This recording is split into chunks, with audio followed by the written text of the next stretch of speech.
제가 이렇게 설교를 준비하기 위해 말씀을 읽고 설교를 준비할 때 하나님께서 큰 은혜, 참 많은 은혜를 주실 때마다 제가 드는 생각이 있습니다. 제가 드는 생각이 무엇이냐면 설교를 빨리 끝내고 싶다 입니다. 설교 준비가 버겁거나 설교의 준비가 힘들 때에 설교를 빨리 마치고 이 시간이 지나갔으면 좋겠다라고 생각하는 것이 아니라 하나님께서 말씀 가운데에 많은 은혜를 주실 때 어서 빨리 설교를 마치고 내려갔으면 좋겠다라는 생각을 해요. 왜냐하면 하나님께서 나에게 주신 이 말씀, 이 은혜를 나의 삶 가운데 누리고 싶기 때문입니다. 말씀을 마지막까지 준비하고 정말 이 은혜의 말씀을 내 삶의 현장 가운데에서 내가 만나는 가족들, 동료분들, 그리고 교회 성도분들과 이웃 가운데서 막 살아내고 싶은 거죠. 제가 말씀대로 살아가는 목사여서가 아니라 후회가 너무 많이 되는 거예요. 말씀을 준비하면서 후회가 되는 거예요. 왜 그때 아내에게 이렇게 얘기했을까? 그때 내 아들에게, 그리고 왜 같이 사역하신 동료분들, 성도분들께 왜 이렇게, 그리고 그때 신방 갔을 때 왜 이러한 태도와 말을 전했을까 막 후회되는 것들이 많이 있으니까 하나님께서 은혜를 주면은 빨리 이거를 삶의 현장 가운데서 살아내고 싶고 누리고 싶다는 생각이 많이 있거든요. 그래서 막 설교가 빨리 끝나고 빨리 내려가고 싶은 마음이 제가 지금 큰데, 사실 바라고 소망하기는 지금 화면에 앉아서 예배드리고 있는 성도님들도 동일한 마음이었으면 좋겠습니다. 설교가 이제 마무리되어 갈 때쯤 빨리 설교 빨리 끝났으면 좋겠다, 이렇게 말이 많은 거야. 어서 빨리 끝나서 우리 가족들에게, 배우자에게, 그리고 내 직장 동료에게 나의 삶의 터전 가운데서 정말 이 살아있는 하나님의 말씀이 능력이 있다는 것을 경험했으면 좋겠다 라는 생각을 했으면 좋겠어요. 제가 무슨 능력 있는 설교자라서가 아니라 우리 다 알잖아요. 하나님의 말씀이 능력 있지 않습니까? 하나님의 말씀이 실제잖아요. 이 말씀은 그냥 우리들의 마음 가운데에 일시적인 위로를 주기 위해 우리가 하는 말들이 아니고 정말 능력이 있는 말씀, 부활의 능력이 있는 말씀, 우리 삶 가운데 기적과 역사를 불러오는 말씀 아닙니까? 저는 바라기는 이 말씀이 우리들의 삶 가운데 실제가 되길 소망합니다. 특별히 어려움과 고난과 좌절과 절망 가운데 지나가고 있는 성도님들께 이 말씀이 그냥 한순간에 마치 진통제처럼 이 아픔을 잊게 하는 그러한 찰나의 약 같은 게 아니라 우리의 삶 가운데 살아서 역사하는 능력이 되길 소망합니다. 예수님께서 우리들에게 그러한 은혜를 주시리라 믿습니다. 오늘 본문은 사실 이번 주에 살펴봤던 고린도전서 15장에 다 그런데 부활에 관해서 이야기하고 있죠. 부활은 모든 기독교인들은 아마 다 이렇게밖에 말할 수 없을 거예요. 기독교의 핵심이다. 기독교가 기독교 되게 한 것이 무엇입니까? 기독교가 처음 일어나고 교회가 교회되고 하나님께서 예수 그리스도를 하나님의 아들로 선포한 사건이 뭐였죠? 부활 아닙니까? 기독교가 무엇을 믿는 종교인가? 기독교가 어떻게 여기까지 올 수 있게 되었는가? 교회는 어떻게 탄생되었는가? 우리가 어떻게 이 자리에 앉아서 예배할 수 있게 되었는가? 다 부활이죠.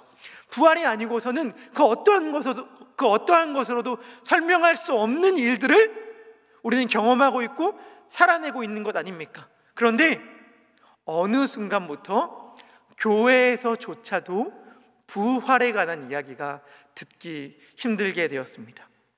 부활, 천국과 지옥, 내세, 다음 생에, 그리고 죽음 다음에 있는 심판과 예수 그리스도에 대한 재림의 이야기들을 우린 너무 드물게 듣게 되었어요. 사실 이 모든 것들이 기독교의 핵심인데도 불구하고 너무너무 드물게 듣게 된 지금이 바로 오늘의 현실이라고 말할 수 있을 것입니다. 그런데 그렇게 된 이유가 있죠. 왜요? 부활은 우리들에게 잘 와닿지 않는 이야기잖아요. 우리들의 피부에 와닿지 않는 이야기예요. 우리는 오늘 살아가는 하루가 중요하지 먼 훗날의 이야기들은 우리들에게 현실성 있게 들리지 않습니다. 죽은 다음의 이야기가 지금 뭐가 나에게 중요한가?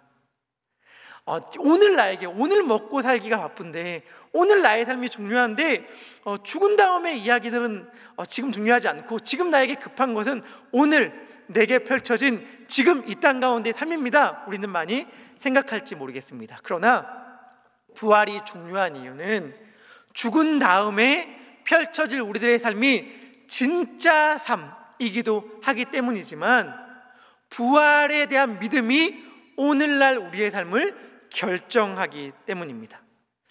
오늘 본문에 앞서 바울은 고린도전서 15장에서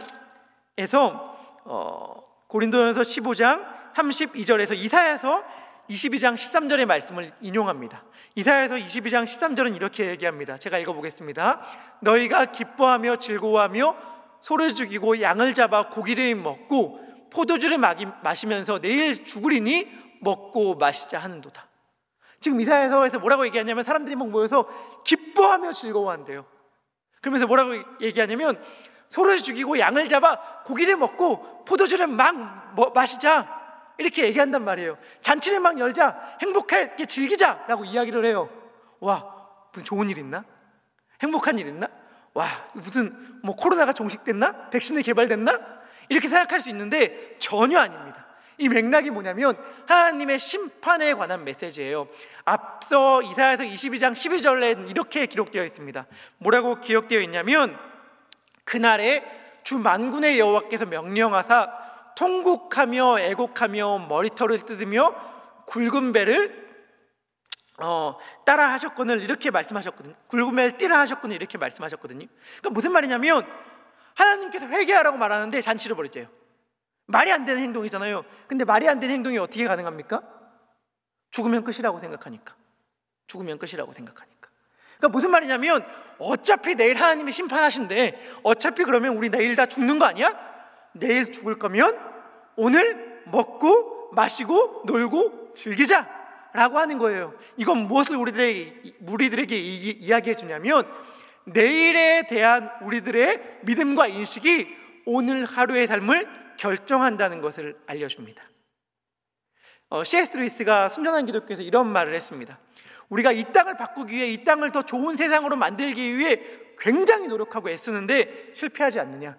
그 이유는 우리가 이 땅을 바꿀 만한 소망과 능력이 이 땅에 집중하는 데 있지 않기 때문이다. 우리가 이 땅을 바꿀 힘과 능력을 잃어버린 까닭은 천국에 대한 소망을 잃어버렸기 때문이다 라고 말하거든요. 마찬가지일 거라고 생각해요. 우리는 능력 있는 삶을 살고 싶습니다. 제가 자주 얘기해요. 우리 가운데 그 누구도 무기력한 삶, 무능력한 삶, 하루하루가 재미없는 삶, 그냥 죽지 못해 생존하는 인생을 살아가고 싶은 사람 아무도 없을 거예요.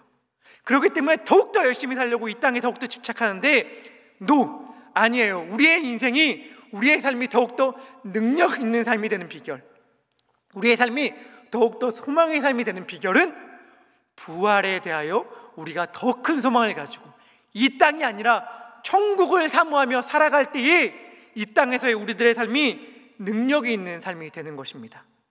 우리가 오늘을, 이 땅을 더 잘 살아가는 비결은 이 세상에 더 집착하는 것이 아니라 부활의 소망을 더욱더 든든히 붙잡는 것임을 믿습니다. 바울은 이 부활을 의심하는 자들의 질문에 대해 이야기합니다. 아마도 고린도 교회의 부활을 믿지 않는 사람들이 많이 있었나 봐요. 그래서 누군가가 바울에게 이렇게 얘기합니다. 무슨 말도 안 되는 소리 하지 마십시오. 부활이라니 그게 무슨 엉뚱한 뚱딴지 같은 이야기입니까? 죽은 자들이 어떻게 다시 살아난단 말입니까? 라고 하면서 우리들이 흔히 할 수 있는 질문들, 떠올릴 수 있는 질문들을 막 한다고 생각해봐요. 죽은 자들이 다시 살아난다고요? 그럼 화장한 사람들은 어떻게 됩니까? 막 죽어서 우리들의 시체가 다 썩어서 흙으로 돌아간 사람들은 어떻게 돌아갑니까? 아니면 우리 농담 삼아 이야기하듯 우리들의 장기를 다른 분의 기증한 분들은 부활할 때 그 장기 하나가 빕니까? 아니면 부활할 때 몇 살 때의 몸으로 살아난단 말입니까? 막 이렇게 질문을 해요. 이렇게 질문하면서 질문하는 사람들은 자기도 모르게 이러한 생각에 사로잡힙니다. 뭐냐면 자기가 굉장히 날카로운 질문을 하고 있구나. 상대방의 대답을 하지 못할 정도로 굉장히 지혜롭고 날카로운 질문을 하고 있다고 생각하면서 부활을 믿는 사람을 조롱하며 질문합니다. 부활? 그게 어떻게 가능하단 말입니까? 가능하다면 제가 했던 이 질문에 대해 한번 답해 보십시오. 그런데 바울은 그 질문을 하는 사람을 향하여 이렇게 이야기합니다. 어리석은 자요.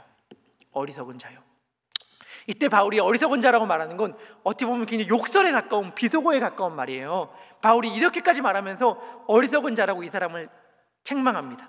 스스로는 지혜 있다고 생각하지만 실제로는 어리석은 사람 말이죠. 진짜 지혜가 뭘까요? 그런 생각을 해봤어요. 정말 최고의 건축가가 있습니다. 정말 최고의 건축가가 자기가 살 집을 첨단의 공법을 이용해서 정말 인체공학적 설계로 완전 완벽한 동선, 와, 이보다 더 효율적인 동선은 없다 라고 해서 집을 너무 멋있게 건축했어요. 그리고 최고의 인테리어 업자를 불러서 이게 효율적일 뿐만이 아니라 예술적으로도 너무 탁월하게 집을 지었다고 생각해봐요. 그리고 태양광을 이용하고 자연 에너지를 이용해서 연료도 거의 들지 않아. 그래서 보일러세도 거의 안 들고, 정말 누가 딱 이 집을 들어오는 순간, 와, 정말 나도 이 집에 살고 싶다, 꿈 같은 집, 그림 같은 집. 그러면서 입을 모아 이야기하는 것, 이 집 도대체 누가 건축했어요? 이 집 지은 건축가 한번 만나보고 싶습니다 라고 말할 만한 집을 건축했다고 봐요. 건축했다고 생각해 보십시오. 이 건축가는 아마 자기의 집을 바라보면서, 와, 나처럼 지혜로운 건축가가 있을 수 있을 것인가, 와, 나처럼 탁월한 건축가가 있을 수 있을 것인가 라고 생각할지 모르겠습니다. 그런데 그 집을, 그 어마어마하고 예술적으로 모든 면에서 완벽하게 지은 그 집이 모래 위에 지은 집이라고 생각해 보십시오. 비가 내리면 집안이 다 무너져 떠내려갈 모래 위에 그 집을 지었다고 생각한다면, 그 사람은 자기의 지혜가 탁월하면 탁월했을수록 더욱더 어리석은 자가 되었을 것입니다. 왜냐하면 자기의 모든 지혜와 모든 시간과 모든 에너지를 헛된 것에 쏟아부었기 때문이죠. 제가 무슨 말씀을 드리고자 하는 거냐면, 인간이 아무리 지혜롭다 하더라도 인간의 지혜로는 닿을 수 없는 지점이 있다는 거예요. 인간이 아무리 똑똑하고 날카로운 지문을 막 한다고 하더라도 인간의 지혜로는 닿을 수 없는 지점이 있고, 그곳 가운데 하나님이 개입하신다면, 신적인 권능이 개입한다면, 우리는 그 순간 논쟁하거나 따지는 자에서 듣는 자, 순종하는 자로 위치를 바꿔야만 합니다. 하나님 앞에 우리들의 지혜를 내세우며 질문할 수 있는 자는 아무도 없기 때문입니다. 제 아무리 날카로운 질문으로 그것이 어떻게 가능하단 말인가 라고 막 속사포처럼 내붙을지라도 하나님이 거기 개입하는 순간은 모든 게 끝나는 것이죠. 하나님이 거기 개입하면 불가능한 것이 있을 수 있겠습니까? 35절에 그 어리석은 자의 질문에 대하여 바울은 이렇게 이야기합니다. 35절에 어리석은 자의 질문은 이렇게 이야기하는 거거든요. 죽은 자들이 어떻게 다시 살아나며 어떠한 몸으로 오느냐. 무슨 말이냐면 두 가지 질문을 하는 거예요. 어떠한 방식으로 살아날 수 있겠는가? 그리고 어떠한 모습으로 드러나겠는가? 라고 이 두 가지 질문을 하는 것인데, 바울은 여기에 대하여 다 답을 하고 있는데, 특별히 바울이 답을 할 때에 창세기 1장과 2장에 기록된 하나님의 창조의 역사를 떠올리면서 바울은 이야기를 합니다. 36절에서 바울은 이렇게 이야기합니다. 어리석은 자여, 내가 뿌리는 씨가 죽지 않으면 살아나지 못하겠고. 여기서 씨를 뿌린다는 것은 창세기 1장에서 하나님의 창조를 떠올리게 하죠. 창세기 1장에서 씨 있는 채소, 하나님께서 계속 그것을 강조하면서 창조의 역사를 이루셨거든요. 그런데 바울이 뭐라고 얘기하냐면, 죽지 않으면 살아나지 못한다 이렇게 얘기를 해요. 이 우리말 성경에서는 이 뉘앙스가 온전히 드러나지 않은데, 헬라어 성경에서는 이 살아나지 못한다는 것이 수동형으로 되어 있습니다. 그러니까 신적 수동형, 하나님께서 행한다는 걸 이야기하거든요. 하나님과 그리스도께 사용되었던 단어를 이야기합니다.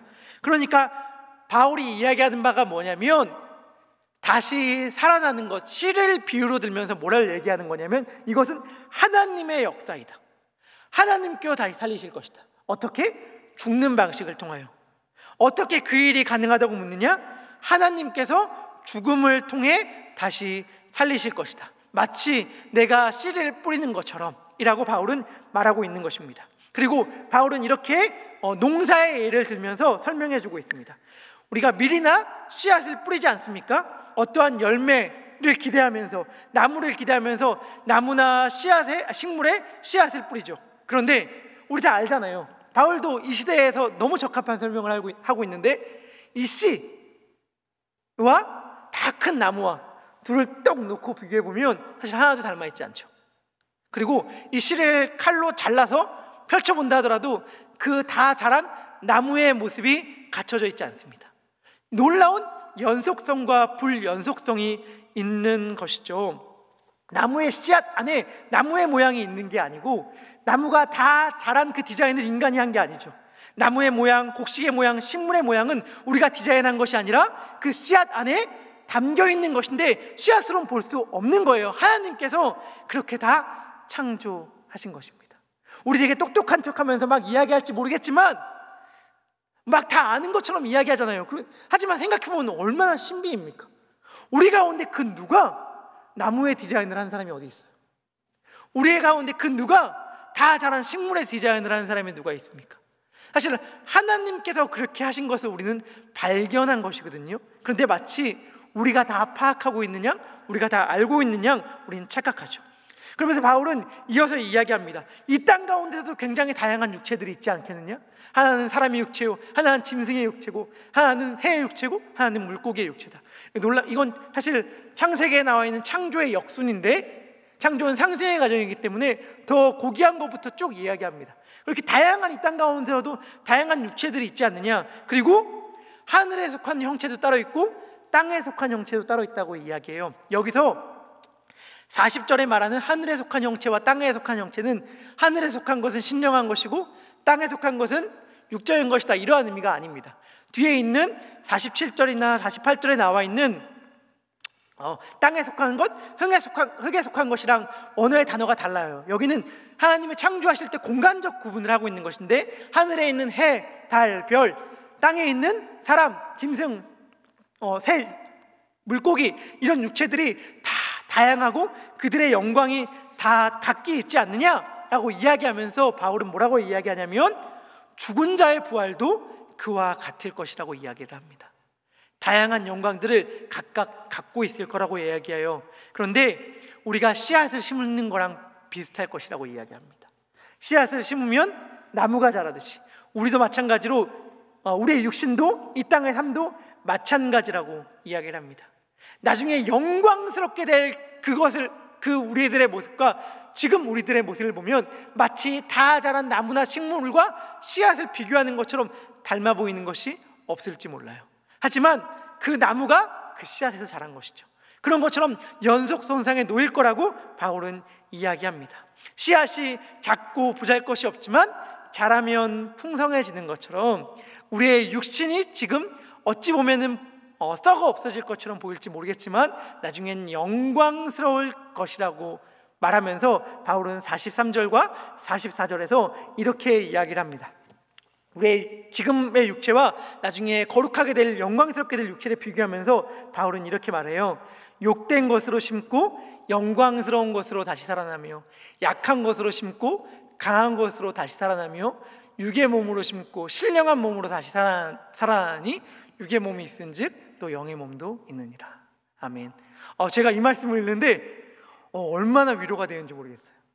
욕된 것으로 심고 영광스러운 것으로 다시 살아난다는데 왜 이 말씀이 위로가 됐냐면, 주일날 담임 목사님께서 설교 강단에서 이런 말씀하셨잖아요. 정동원 군의 여백 노래 가사, 그 첫 구절을 담임 목사님이 읊어주셨는데 첫 구절이 기억나십니까? 이 한 주간 그 노래 들으시는 성도님들 굉장히 많다는 것 알고 있습니다. 저 참 많이 들었는데 그 노래 첫 구절이 이래요. 잘생긴 사람은 늙어가는 게 슬프겠지. 잘생긴 사람은 늙어가는 게 슬플지 모르겠지만 우리 같은 사람은 늙어가는 게 감사하고, 우리 같은 사람이라서 죄송합니다. 저 같은 사람은 늙어가는 게 감사하고 영광스러운 겁니다. 왜냐하면 욕된 것으로 심고 영광스러운 것으로 다시 살아난다는 이 약속이 얼마나 감사입니까? 부활은 새 창조의 역사인데 주님께서 그렇게 우리들에게 행하신 거라는 거예요. 하나님께서 창조 때 종류대로 아름답고 선하게 창조하셨듯이, 그래서 하나님이 보시기에 심히 좋았다 말씀하셨듯이 부활 때에도 그렇게 될 것입니다. 부활 때에도 하나님 보시기에, 그리고 우리 모두가 보기에 너무 아름답다, 우와 이렇게 영광스러울 수가 있는가, 이렇게 거룩할 수가 있는가 라고 이야기할 수 있게 될 것입니다. 바로 예수 그리스도로 말미암아 말이죠. 45절을 보면 이렇게 얘기합니다. 첫사람 아담이 생명이 되었다고 이야기합니다. 창조 때 하나님께서 생명의 호흡을 불어 넣으심으로 첫사람 아담이 흙에서 생명이 되었습니다. 에스겔의 마른 뼈들을 살리셨던 하나님의 생명의 호흡, 그 숨이 마지막 아담인 예수 그리스도를 통하여 우리에게 불어질 때에 우리가 살게 될 것입니다. 마지막 아담이라고 얘기할 때에 그건 수많은 아담이 있었고 예수님이 마지막이다 이런 의미 아니죠. 최종적이며 완성하신다는 의미에서 마지막 아담, 그 예수 그리스도께서 우리를 살리실 것입니다. 우리는 흙에 속한 자, 육에 속한 자, 아담의 후예죠. 그러나 예수 그리스도로 말미암아 새롭게 창조될 새 부활의 영광을 누리게 될 자이기도 합니다. 바울이 오늘 49절에서 뭐라고 이야기해요? 우리가 흙에 속한 자의 형상을 입은 것 같이 또한 하늘에 속한 이의 형상을 입으리라. 아멘. 하나님께서 그렇게 하신대요. 하나님께서 그렇게 하신대요. 이건 우리의 일이 아닙니다. 하나님께서 그렇게 하신다고 합니다. 우리의 삶이 욕돼 보이고 고단해 보이고 지쳐 보이고 삶의 그 어떠한 감격과 영광의 흔적을 찾을 수 없는 인생을 살아간다 하더라도 하나님께서 이렇게 하신대요. 그런데 중요한 것은 이것을 누려야 한다는 것입니다. 저는 이런 이야기를 하고 싶지 않아요. 어떠한 이야기냐면 죽으면 부활한다잖아, 죽으면 천국에 간다잖아. 그러니까 이 땅에서 손해보는 게 뭐 그렇게 됐으냐, 억울하고 이악 물고 참아도 70년이다. 누군가가 옛날에 이런 말 했어요. 굶어도 70년이다. 굶어도 70년. 그런가요? 저는 안 굶고 70년 보내고 천국 가서 또 누리고 싶던데 누군가는 이렇게 말하더라고. 굶어도 7, 80년인데 좀 손해보면 어떠냐? 라고 이야기하던데 저는 그러한 이야기를 하고 싶지 않습니다. 굳이 그렇게 따지자면 이 땅에서도 배부르고 행복하고 죽어서도 부활해서 천국에 가는 삶 살지 이 땅 가운데서 손해보고 아픈 삶을 왜 살아야 합니까? 그런데 제가 하고 싶은 말은 뭐냐면, 그리고 성경이 하고자 하는 이야기는 무엇이냐면, 이 부활을 믿고 살아갈 때, 부활을 소유한 자처럼 살아갈 때, 이 땅을 마치 부활한 자처럼 살아갈 때에 이 땅에서 겪는 손해와 아픔과 눈물과 좌절과 고통이 감사와 찬양과 영광으로 바뀌더라 하는 이야기를 하고 싶은 거예요. 그것이 부활을 살아내는 삶인 것이죠. 이 땅에서의 손해보는 삶 살아라, 참고 살아라, 부활이 있으니까가 아니라 부활을 믿고 살아간다면 이 땅의 손해가 손해처럼 느껴지지 않고 영광으로 변화되더라 라고 하는 이야기입니다. 내일 모레 돈을 왕창 벌게 되니까 오늘 굶는 것 참아라가 아니라 내일 모레에 그러한 부가 우리들에게 찾아온다는 것을 아는 사람은, 그렇게 확실히 믿는 사람은 마음가짐이 변하기 때문에 오늘을 바로 그 변화가 시작된 것이고 오늘 바로 그 삶을 살아갈 수 있다는 것입니다. 우리의 인생에 예측 못할 어려움과 좌절이 찾아오지요. 그런 소식을 정말로 들어요. 심장이 덜커덕 내려앉아요. 멀쩡히 다니던 회사가 문을 닫습니다. 직장에서 정말 남 부럽지 않게 성실하게 일했는데 레이오프를 당해요. 나는 내 가정에 충실한다고 우리 배우자에게, 자녀들에게 정말 내 시간, 내 에너지를 다 쏟았는데 내가 예상하지도 못한 배신감들이 나의 삶을 집어삼킵니다. 그럴 때 참아야지. 나에게 부활이 있으니까, 나에겐 천국의 소망이 있으니까. 그런데 그건 한참 후의 일이고 지금 못 살겠는데 어떡하냐, 너무 지금 힘든데 어떡하냐 라고 생각하시는 분들께 제가 말씀드리고 싶은 건 뭐냐면, 부활은 한참 후의 일이 아니라 부활을 믿고 살아갈 때에, 부활을 오늘 간절히 붙잡고 살아간다면 바로 그 힘겹고 고단한 오늘을 살아갈 힘이 우리들에게 생긴다는 것이고, 오늘 우리들의 한가운데 펼쳐진 고난을 다르게 바라볼 눈빛, 시선이 생긴다는 것입니다. 단지 15분 뿐이라는 짧은 연극이 있습니다. 아시는 분 있을 수 있을 텐데요. 내용은 이렇습니다. 굉장히 장래가 촉망받던 젊은이가 있습니다. 굉장히 자기가 공부하는 분야에서 탁월한 두각을 드러냈고 자기가 쓴 논문이 교수님들께 굉장히 극찬을 받아서 이제 발표만 남겨놓고 있는 주인공이 있어요. 그런데 어느 순간 가슴이 너무 답답한 거예요. 그래서 별일 아니겠지 하면서, 그러면서도 두려운 마음으로 의사를 찾아갑니다. 의사를 찾아가서 의사에게 진단을 하면 의사의 검사를 받고 의사를 이제 미팅하는데 의사의 표정이 안 좋은 거예요. 무슨 심각한 병이 있나? 무슨 일이지? 라고 하는데 의사가 얘기합니다. 죄송합니다. 상황이 너무 좋지 않습니다. 나 이제 나에게 장밋빛 미래만 펼쳐질 줄 알았는데 이게 무슨 일이지? 왜요? 얼마나 안 좋은 건데요? 제가 무슨 죽을 병에 걸렸습니까? 의사가 무거운 표정으로 얘기합니다. 얼마 남지 않았습니다. 그러니까 그 젊은이가 너무 당황하면서 얘기하죠. 얼마 남지 않았다고요? 얼마 남았는데요? 제게 주어진 삶이 얼마나 있습니까? 의사가 이야기합니다. 15분 남았습니다. 15분. 1년, 6개월 이런 게 아니라 15분. 그 얘기를 딱 듣는 순간 갑자기 그 청년의 전화기가 갑자기 울리기 시작합니다. 전화를 딱 받았어요. 축하드립니다. 당신이 그토록 기다렸던 박사학위가 이제 승인이 나서 이제 박사학위를 받으러 오시면 됩니다. 라는 소식이 갑자기 들렸습니다. 전화를 끊습니다. 또 전화가 와요. 잘 친하게 지내지도 않았던 삼촌이 돌아갔는데 거대한 유산을 당신에게 남기고 세상을 떠났습니다 하는 소식이 갑자기 전화기로 울려 퍼집니다. 전화기를 끊습니다. 전화기를 끊자마자 갑자기 또 전화가 와요. 얼마 전에 프로포즈를 했던 연인에게서 결혼을 승낙한다는 연락이 갑자기 그에게 오기 시작했습니다. 전화기를 끊습니다. 그리고 15분이 지나갑니다. 여러분, 이 연극이 우리들에게 말하고자 하는 바는 너무 분명한 것 같죠? 근데 연극이 너무 극단적이잖아요. 1년도 아니고 6개월도 아니고 15분. 이게 일상생활에서 가능한 일일까? 그런데 사실은 정말 정직하게 생각해 본다면 우리의 인생은 조금 더 긴 15분 아닌가 생각해 봐요. 그냥 조금 더 긴 15분 아닌가? 만약에 우리가 부활을 안 믿는다면 이 짧은 세월 아깝다, 먹고 마시고 놀고 즐기다가 가자라고 이사야서에서 말했던 사람들처럼 이야기할지 몰라요. 그래서 의미가 없는 거예요. 부활이 없다면 이 15분이 무슨 의미가 있겠습니까?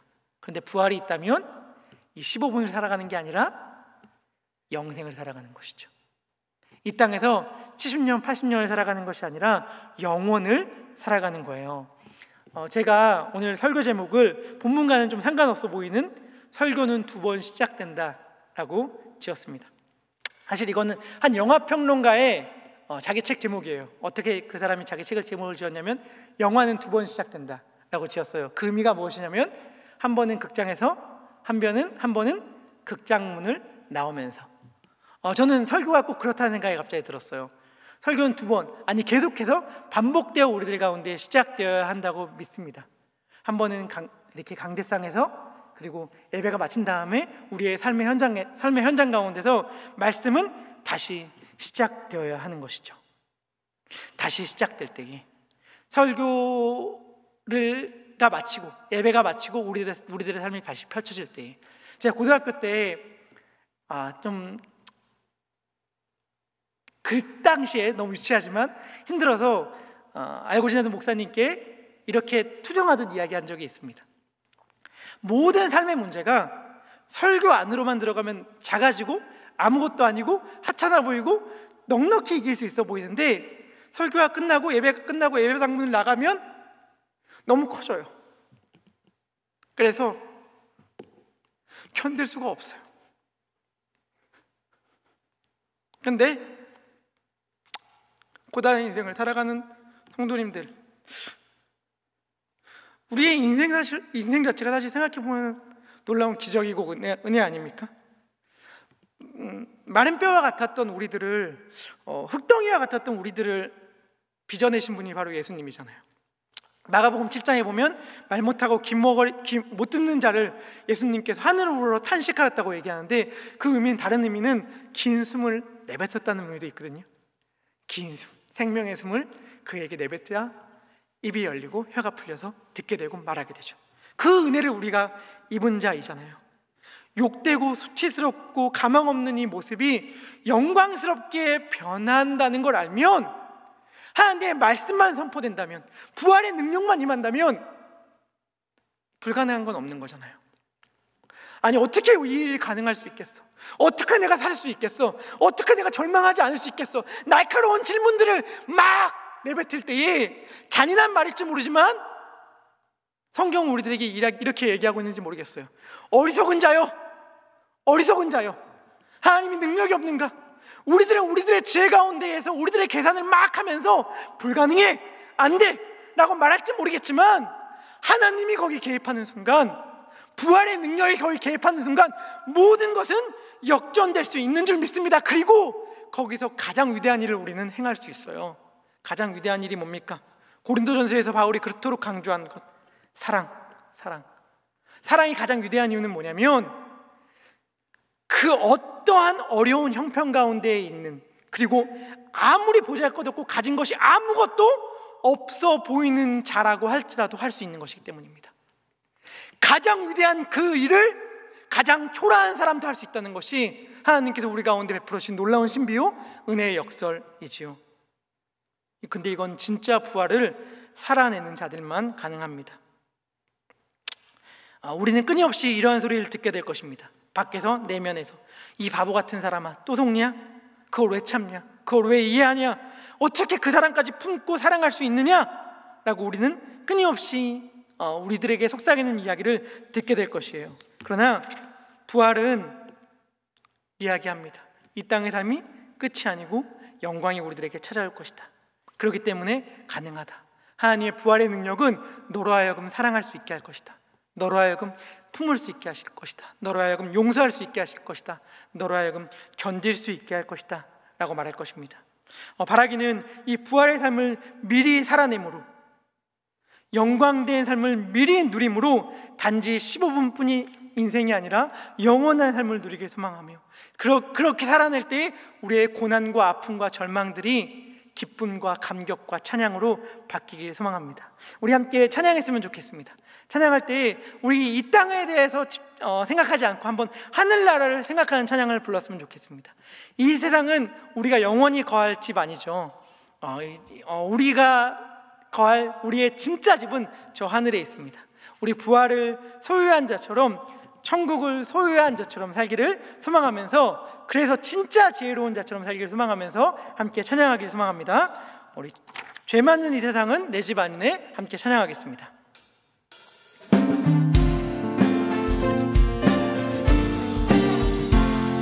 죄 많은 이 세상은 내 집 아니네, 내 모든 보안은 저 하늘에 있네. 저 천국 문을 열고 나를 부르네. 나는 이 세상에 정들 수 없도다.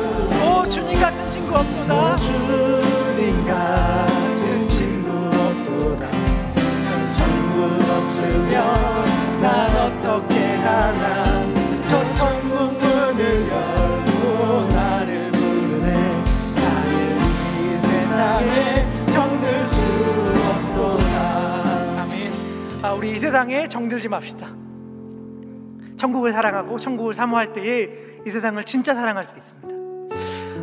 우리 기도했으면 좋겠어요. 주님, 부활을 오늘 살아내게 하여 주시옵소서. 부활을 오늘 살아내므로 우리 가운데 있는 어려움과 아픔과 눈물들을 찬양으로 바꿀 수 있는 은혜의 역사를 경험하게 하여 주시옵소서. 이러한 마음으로 우리 함께 기도하도록 하겠습니다. 기도합니다. 하나님 아버지, 기도합니다.